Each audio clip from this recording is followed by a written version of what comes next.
For the Irish Air Corps Silver Swallows in their charmingly unsophisticated Fouga Magister jets, the Royal International Air Tattoo 97 was special for several reasons. It was their first appearance in the tattoo, and they were awarded the Lockheed Martin Canestra Trophy for the best flying display by an overseas participant.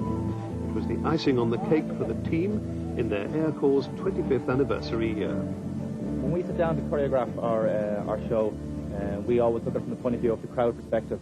And the big thing from our point of view is to stay crowd centre as much as possible. So if we get the sky, in an aircraft as slow as the Magister, relatively speaking, it's only doing about, we don't do more than 300 knots, 320 knots is our fastest speed during the show.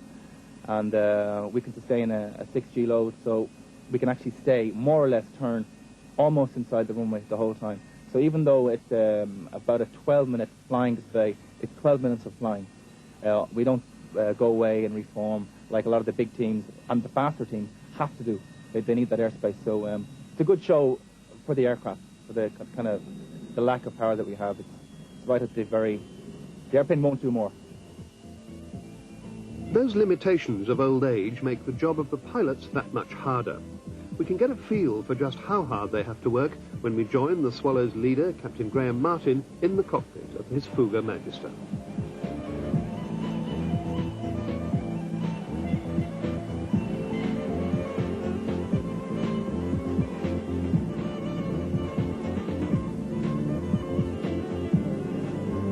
Coming in, there's a stopwatch being hit now for our timing.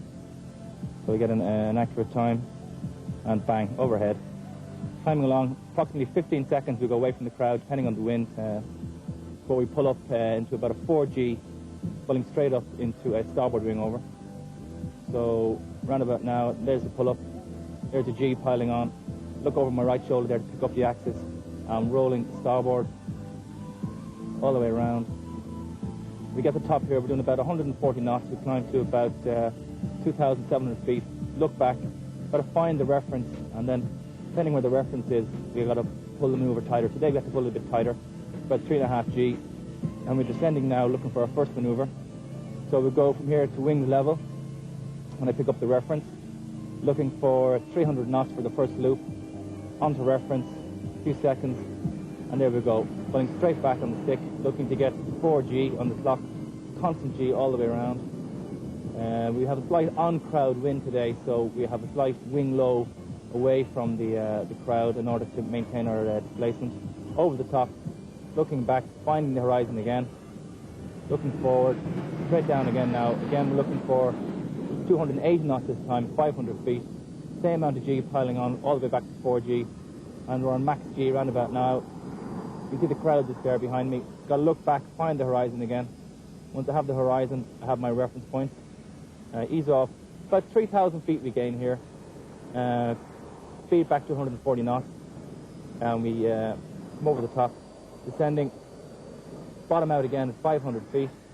And then we're timing straight ahead to position ourselves for a starboard wing over. Looking at the right there, look at my number 2. Check the area is clear. Putting the airplane right around again. Going to wings level, and we're entering a port barrel roll, so I start pulling up there, and you can see the pitch and the roll at the same time, coming on all over the top. Again, we don't gain too much height, about 2,500 feet. We only use about 2.5 to 3 G, and it's the most difficult manoeuvre. The number 3 there, Paul Whelan, you might see the air brakes popping in and out. He has to work exceptionally hard to try and keep that speed. So a couple of seconds now, you'll see him pull up. There he goes, and they're up. They roll around, and they fall back onto the number 4, which is Chris Keegan. So on that side you've Paul Whelan there, on the side you've Peter MacDonald.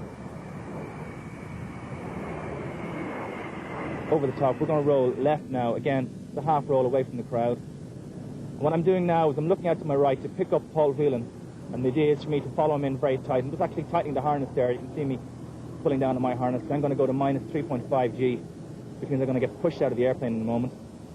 So I pick them up visually so I don't hit them. At this stage now, they'll almost be on line for their opposition pass. And in their pass, they get very close. They're slightly stepped, but the wings certainly overlap, so it's very spectacular.